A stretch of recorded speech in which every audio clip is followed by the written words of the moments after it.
Trust, when given too early, tends to disappear quietly, not in dramatic moments, not in ways that are immediately visible.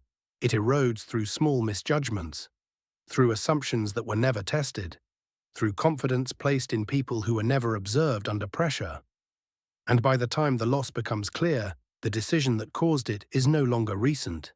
It sits in the past, fixed and irreversible. The older Hebrew texts approach this problem in a way that is not immediately obvious.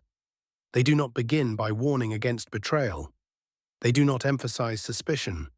They do not advise withdrawal from relationships. Instead, they construct a system, one that does not eliminate trust, but delays it. There is a recurring pattern in the narratives and legal structures. Responsibility is not granted at full scale. It is introduced in stages, tested, observed, expanded only after it has proven stable. This is not presented as a single command. It is embedded across situations, quietly consistent. In the book of Exodus, there is a brief but telling instruction. You shall appoint capable men, men of truth, who hate dishonest gain, and place them over groups of thousands, hundreds, fifties, and tens. The structure is layered. Authority is distributed, but more importantly, it is graduated. No one begins at the highest level.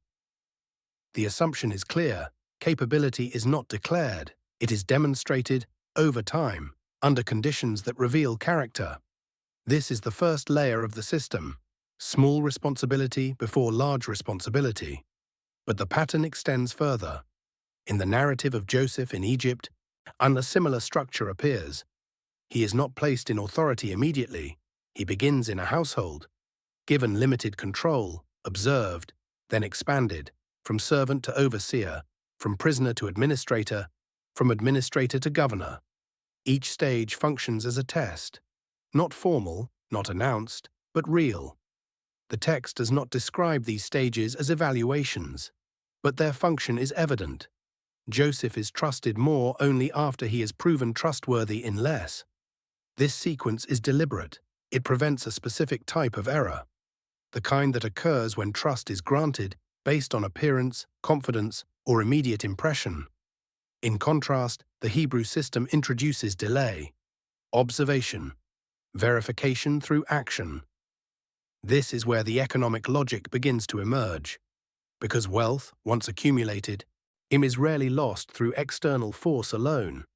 It is often lost through misplaced trust. A partnership formed too quickly, an employee given too much control too soon, an agreement entered without sufficient testing. These decisions are not irrational. They are often based on perceived opportunity, on the desire to move quickly, to capture advantage. But speed introduces risk, not because opportunity is dangerous, but because character has not been observed. The Hebrew framework addresses this by slowing the process, not in a way that prevents action, but in a way that structures it. Trust is not assumed, it is built, incrementally. There is also a legal dimension. In matters of guardianship, stewardship, and entrusted property, the texts introduce distinctions, different levels of responsibility, different expectations, different consequences. A paid guardian is not treated the same as an unpaid one. A borrower is not treated the same as a custodian. These distinctions reflect an understanding that trust is not uniform, it varies, and must be calibrated. To assign responsibility without calibration is to introduce instability. The system avoids this by defining roles clearly, by limiting exposure, by ensuring that each level of trust is appropriate to the level of proven reliability. This is not only practical, it is protective, because betrayal, when it occurs at a small scale, is manageable, contained, correctable. But betrayal at a large scale is different. It affects structures, destroys continuity, creates losses that cannot be easily reversed. By testing at smaller levels, the system identifies risk early, before it expands. There is also a psychological component, one that operates beneath the surface.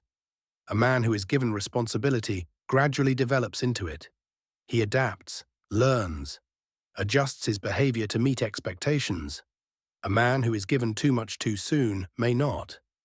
Not because he lacks ability, but because he lacks structure. The test, in this sense, is not only for the observer, it is for the participant. It reveals not only whether he can be trusted, but whether he understands what trust requires. This dual function is often overlooked. The test is not merely evaluative, it is formative. Over time, this creates a different type of relationship between those who grant trust and those who receive it. It is not based on assumption or on verbal assurance. It is based on demonstrated behavior, repeated, observed, confirmed. The misunderstanding arises when this system is interpreted as distrust, as if the requirement to test implies suspicion. But this is not the case. The texts do not discourage trust, they regulate its development. There is a difference. Distrust withdraws. It avoids engagement, limits interaction. The Hebrew system engages, but with structure, with boundaries, with stages. It allows relationships to form, partnerships to develop, responsibilities to be shared. But it ensures that each step is supported by evidence, not assumption. This has a stabilizing effect on economic activity, because it reduces volatility. Decisions are not made based on immediate perception, but on accumulated observation. This slows initial progress, but increases long-term reliability. A system built on untested trust expands quickly, but it is fragile. A system built on tested trust expands more slowly, but it is stable. Over time, the difference becomes significant. There is also a cultural dimension. In communities shaped by this principle, reputation carries weight, not in a superficial sense, but as a record of tested behavior.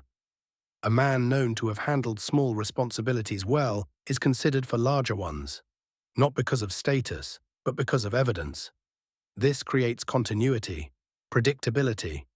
Trust becomes transferable, but only through demonstration. In contrast, systems that rely on assumption must constantly reassess, constantly react, because the underlying reliability is unknown. This introduces instability. The Hebrew system reduces this uncertainty by making testing a prerequisite. At this point, the central principle begins to come into focus, though it has been present throughout. Trust is not a starting point. It is a result. It emerges from process, from observation, from repeated interaction under defined conditions. This is not intuitive. The natural inclination is to trust quickly, especially when presented with confidence, opportunity, or urgency. But the texts resist this inclination, not by forbidding trust, but by structuring its development. Small tests, before large responsibility.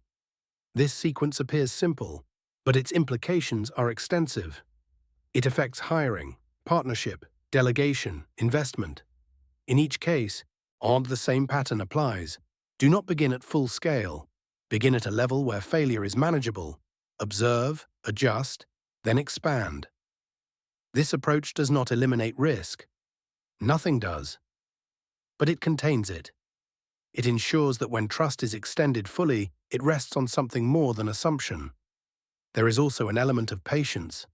Testing requires time. Observation requires repetition.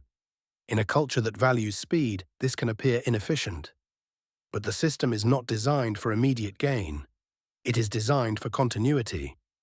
Wealth that is built slowly but protected carefully endures. Wealth that expands quickly without structure is exposed. The Hebrew principle aligns with the first. It prioritizes durability over acceleration. And in doing so, it introduces a quiet discipline. Do not rush to trust. Do not assume reliability. Do not assign responsibility beyond what has been demonstrated. This is not caution for its own sake. It is structure, a way of aligning decision with evidence. Over time, this produces a different pattern of outcomes. Fewer catastrophic failures, fewer unexpected betrayals, more stable relationships. Not because people are inherently more reliable, but because the system identifies unreliability early, before it can cause significant damage. And so the pattern continues. across narratives, across laws, across generations, unspoken but consistent.